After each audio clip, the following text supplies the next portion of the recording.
आपने क्या सोचा था? सिर्फ गरीबों को कुचला जाएगा? इंतज़ार ख़त्म, नंबर सबका आएगा। भारत की एयरलाइंस आजकल दिन दहाड़े खुलकर लोगों की जेब काट रही है, लेकिन सरकार इस पर पूरी तरह खामोश बैठी है।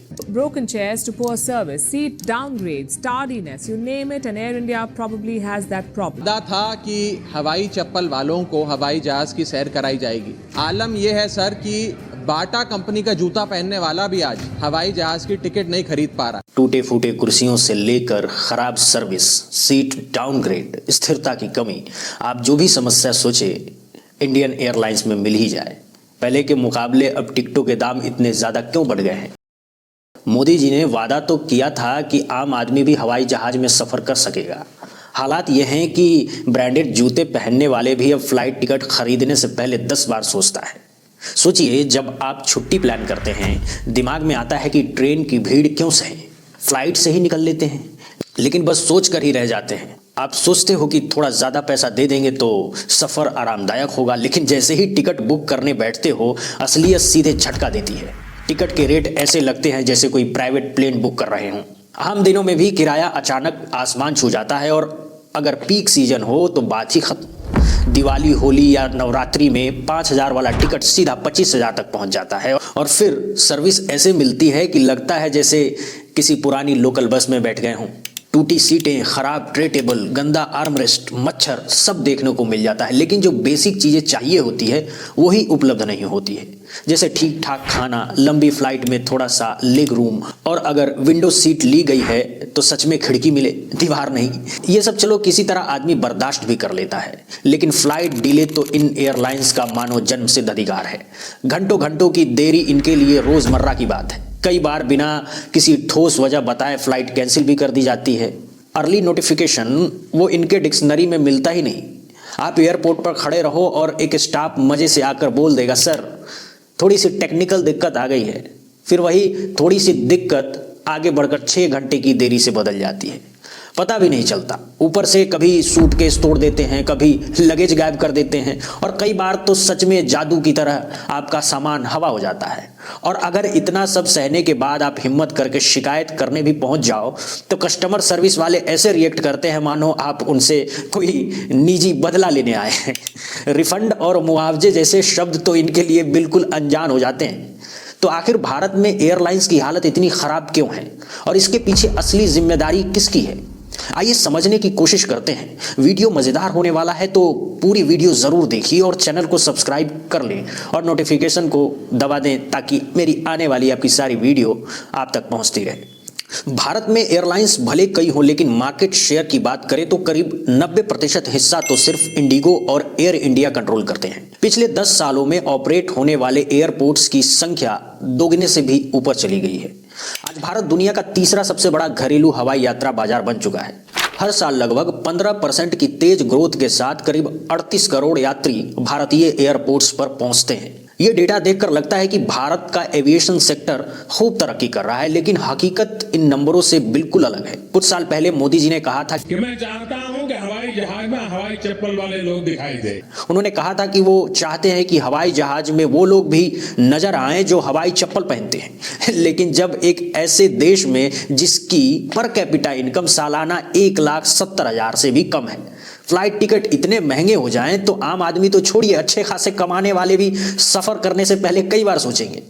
एक उदाहरण देता हूं, 2022 में दिल्ली से कोलकाता की वन वे फ्लाइट जहां सिर्फ 3500 में मिल जाती थी, आज वही टिकट बढ़कर करीब 8500 हो चुकी है। एशिया यानी एयरपोर्ट काउंसिल इंटरनेशनल के एक सर्वे के अनुसार मिडिल ईस्ट और इंडो पैसिफिक देशों के एविएशन मार्केट की तुलना में भारत में एयर फेयर सबसे ज्यादा करीब 41% बढ़े हैं। असली वजह है भारत की एविएशन मार्केट में बहुत कम मुकाबला। इंडिगो और एयर इंडिया की डिओपोली है, इसीलिए दोनों कंपनियां अपने हिसाब से किराए तय करती रहती हैं।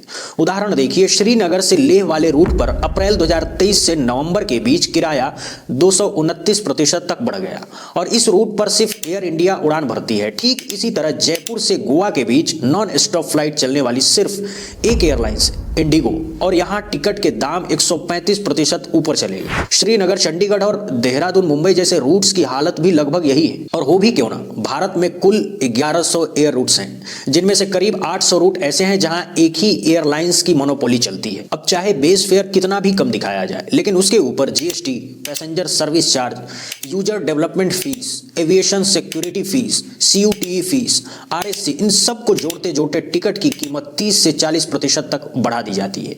एयरपोर्ट पर जो एस्केलेटर, मेटल डिटेक्टर या सिक्योरिटी स्टाफ आप देखते हो, उनका खर्च भी आपकी टिकट से ही वसूला जाता है। इसी वजह से आज हालत ये हो गई है कि जहां अमेरिका जैसे विकसित देश में न्यूयॉर्क से सिएटल तक का किराया करीब 10,000 पड़ता है, वहीं भारत जैसे डेवलपिंग देश में श्रीनगर से तिरुवनंतपुरम जाने के लिए 12,000 से 15,000 तक चुकाने पड़ते हैं।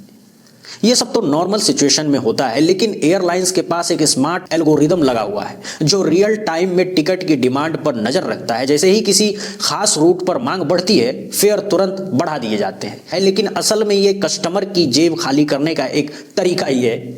आपने एक बार टिकट सर्च किया और अगले कुछ देर बाद दोबारा जाकर देखो तो उसका दाम बढ़ा हुआ मिलता है, क्योंकि एल्गोरिदम ये पकड़ लेता है कि आप उस टिकट में रुचि रखते हो, तो वो अब आपसे ज्यादा पैसा वसूलने की कोशिश करता है।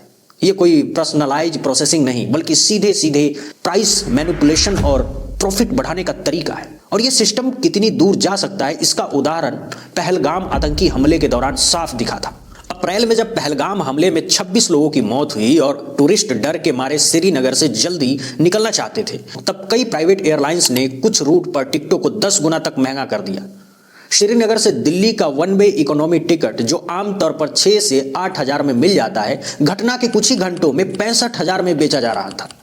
श्रीनगर से कोलकाता की टिकट जो सामान्यतः 8 से 9,000 की होती है, 35,000 तक पहुंच गई थी। और मुंबई बेंगलुरु जाने वाली टिकटें 40,000 तक बिक रही थी। कुंभ मेले के समय भी यही खेल हुआ। जहां 30,000 में कोई आदमी चेन्नई से लंदन पहुंच सकता है, वहीं चेन्नई से प्रयागराज की एक तरफा इकोनॉमिक टिकट कुंभ के दौरान 80,000 में बेची गई। लोग श्रद्धा में डूबे थे और एयरलाइंस मुनाफा गिनने में लगी थी। और ये तो सिर्फ शुरुआत है। इतने महंगे टिकट देने के बाद आप उम्मीद करते हो कि कम से कम अच्छी सर्विस मिलेगी, लेकिन यहां भी निराशा ही मिलती है। पिछले साल जनवरी से नवंबर के बीच हर 3 में से 1 घरेलू फ्लाइट किसी न किसी वजह से लेट हुई और इससे करीब 24 लाख यात्रियों को सीधा नुकसान हुआ। आजकल 6 से 8 घंटे की देरी तो इतनी आम हो गई है कि लगभग हर दिन किसी न किसी न्यूज चैनल पर इसकी रिपोर्ट दिखती ही रहती है। ये देखिए गोवा से आई खबर। Story coming in from Goa, where Air India Express flight has been delayed, where no time frame has been given to the passenger. जहां एयर इंडिया एक्सप्रेस की फ्लाइट घंटों से लेट है और पैसेंजर को कोई टाइम फ्रेम तक नहीं बताया गया। इस वीडियो में देख सकते हैं 12 घंटे की देरी के बाद यात्री एयरपोर्ट के बाहर जमीन पर बैठकर खाना खा रहे हैं। और यह सिर्फ 1-2 राज्यों की बात नहीं है। सोशल मीडिया पर जाकर खुद सर्च कर लो, आपको रोजाना ऐसे ढेरों पोस्ट मिल जाएंगे। हद तो तब हो जाती है जब फ्लाइट पोस्टपोन कर दी जाती है और यात्रियों को सही से खबर भी नहीं दी जाती है। पैसेंजर्स गेट पर बैठे रहते हैं, डिपार्चर बोर्ड पर नजर लगाए रहते हैं और अचानक जो ऑन टाइम लिखा होता है वो डिलेड बन जाता है, बिना किसी वजह, बिना किसी अपडेट। कभी कभी बस एक लाइन डाल देते हैं, ड्यू टू अनफॉरसीन सर्कमस्टांसेस। अरे भाई, प्लेन का मेंटेनेंस चेक नहीं हुआ, ये कैसे अनफॉरसीन हो गया? यात्री घंटों तक अंधेरे में रहते हैं, इंतजार करते रहते हैं और सही जवाब किसी के पास नहीं होता। कस्टमर सर्विस के नाम पर एक छोटा सा काउंटर होता है जहां लंबी लाइनें लगी रहती हैं और वहां भी कोई ठोस जानकारी नहीं मिलती। रीशेड्यूलिंग या रिफंड के लिए आप इसका ऐप ट्राई करो, कॉल करो या व्हाट्सएप सपोर्ट। हर जगह वही ना खत्म होने वाला चक्कर चलता रहता है। वेबसाइट पर लिखा होता है कि 7 से 10 दिन में रिफंड मिलेगा, लेकिन रिफंड की तारीखें आगे बढ़ाते बढ़ाते ये लोग इतनी देर लगा देते हैं कि इंसान आखिर में उम्मीद ही छोड़ देता है।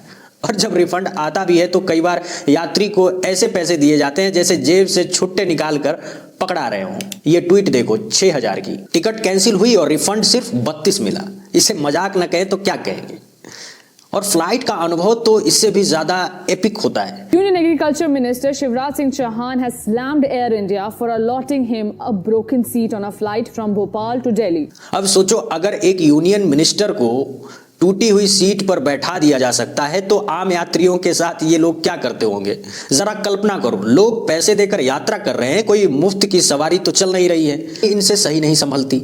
इनके ट्रे टेबल तो बस नाम के टेबल होते हैं, छोटी छोटी दरारें, हिस्सा और कई बार तो पूरा टेबल हाथ में आ जाता है। मतलब क्या है? अनुभव देने का नया तरीका है क्या? फिर आता है इनका लगेज हैंडलिंग वाला ड्रामा। लेकिन बैग का कोई पता नहीं, घंटों इंतजार, फिर काउंटर पर जाओ और जवाब मिलता है सर हल्की सी टेक्निकल ग्लिच है, फॉर्म भर दे चेक कर लेंगे। लुका छुपी खेलनी है। कभी बोलेंगे कि बैग गलती से दूसरी फ्लाइट में चला गया है, कभी बोलेंगे थोड़ी सी मिस राउटिंग हो गई है, और अगर बैग वापस मिल भी जाए तो उसका हाल देखकर दिल बैठ जाता है। हैंडल टूटा हुआ, जिप खराब, और कभी कभी तो ट्रॉली बैग में ऐसे छेद की लगे किसी ने पहलवानी कर ली हो।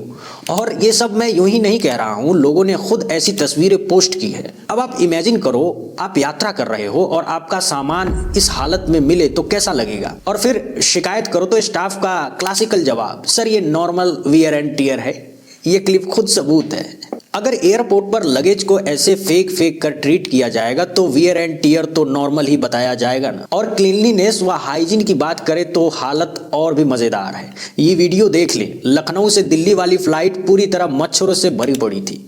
जब क्रू से पूछा गया कि भाई ये फ्लाइट कब से मॉस्किटो एक्सप्रेस बन गई, तो जवाब मिला डोर खुला रह गया था, मच्छर अंदर घुस आए। अब हम क्या करें?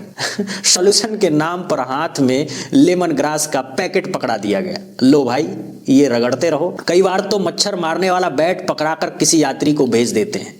अब खाने की हाइजीन की बात तो छोड़ ही दो, कभी ऑमलेट में कॉकरोच निकलता है, कभी सैंडविच में कीड़े रेंगते मिल जाते हैं, वेज मांगो तो प्लेट में चिकन निकल आता है, कभी खाना गर्म चाहिए तो पैकेट से प्लास्टिक का टुकड़ा निकल आता है। मतलब ठीक ठाक खाना छोड़कर बाकी सब कुछ आसानी से मिल जाएगा।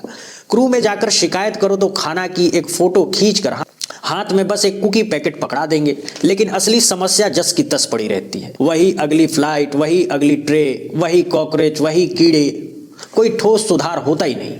तो सवाल उठता है, आखिर भारतीय एयरलाइंस की हालात इतनी डस्टबिन मोड में क्यों पहुंच गई है? टिकटें आसमान छू रही हैं लेकिन सर्विस जमीन के नीचे जा रहा है।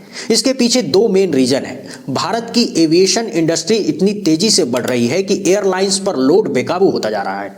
ऊपर से इनका पुराना इंफ्रास्ट्रक्चर हालात और खराब कर देते हैं। 2014 तक पूरे देश में सिर्फ 74 एयरपोर्ट्स थे, लेकिन पिछले 10 सालों में यह संख्या बढ़कर 157 पहुंच गई। सरकार ने उड़ान जैसी स्कीम लॉन्च की ताकि आम नागरिक भी आसानी से हवाई सफर कर सके। सिर्फ इसी स्कीम से करीब 1.5 करोड़ लोग डायरेक्ट बेनिफिट ले चुके हैं। इस ग्रोथ को ग्राफ में भी साफ देखा जा सकता है। पिछले 2 दशकों में एयरलाइंस की कैपेसिटी कई गुना बढ़ चुकी है, यानी पहले के मुकाबले अब कहीं ज्यादा लोग फ्लाइट्स पकड़ रहे हैं। लेकिन इसी बीच एक बड़ी प्रॉब्लम चुपचाप बढ़ती जाती है। इतनी भीड़ को संभालने के लिए जितने प्लेन चाहिए उतने हैं ही नहीं। 2023 में गो फास्ट के बंद होने से हालात और खराब कर दिए। इसका 8.4% मार्केट शेयर था। जब ये डूब गई तो इसके लाखों पैसेंजर्स भी बाकी एयरलाइंस की तरफ धकेल दिए गए। अब जरा सोचो, जहां पहले से ही एयरक्राफ्ट कम थे, वहां अचानक यात्रियों का लोड और बढ़ गया। ट्रैवलर्स लगातार बढ़ रहे हैं, कुछ एयरलाइंस बंद हो रही हैं और एग्जिस्टिंग एयरलाइंस पहले से ही ओवरलोडेड है। नतीजा, पूरी सिचुएशन बिगड़ती जा रही है और फ्लाइट्स की कीमतें अपना ही रिकॉर्ड तोड़ रही है। इसके अलावा एक और छिपी हुई दिक्कत है। कई भारतीय एयरलाइंस अभी भी पुराने जहाजों पर भरोसा कर रही है, खासकर एयर इंडिया। इनके कई एयरक्राफ्ट आज भी लगभग उसी हालत में उड़ रहे हैं जैसे 2010-11 में थे। इससे फ्यूल की लागत और बढ़ जाती है, जिसका सीधा असर टिकट की कीमतों पर पड़ता है। पुराना इंफ्रास्ट्रक्चर होने की वजह से रोजमर्रा के ऑपरेशन भी लड़खड़ाने लगते हैं। इसके अलावा किसी भी एयरलाइंस का सबसे भारी खर्च होता है जेट फ्यूल, जिसे ATF यानी एविएशन टरबाइन फ्यूल कहा जाता है। टिकट बेस प्राइस पर करीब 45% सिर्फ इसी फ्यूल पर खर्च हो जाता है। सरकार ने ATF को GST के दायरे से बाहर रखा है, इसीलिए हर राज्य इस पर अपनी अपनी दर से टैक्स लगा दे। जैसे तमिलनाडु में इस पर सीधा 29% वैट लगता है। ऊपर से सेंट्रल गवर्नमेंट भी 11% की एक्साइज ड्यूटी जोड़ देती है, जिससे टिकट प्राइस अपने आप में आसमान छूने लगता है। ऐसे में ये पूरी स्थिति तुरंत सुधारे जाने की मांग करती है, क्योंकि किसी भी देश का ट्रांसपोर्टेशन सिस्टम उसकी इकोनॉमी से सीधे जुड़ा होता है, चाहे रोड ट्रांसपोर्ट हो, एयर ट्रेवल हो या वाटरवे। अगर ये ठीक से काम नहीं करेंगे तो देश की अर्थव्यवस्था भी तेजी से नहीं बढ़ सकती। लोग जब तेजी से एक जगह से दूसरी जगह पहुंच पाएंगे तभी आर्थिक गतिविधियां भी रफ्तार पकड़ेंगी।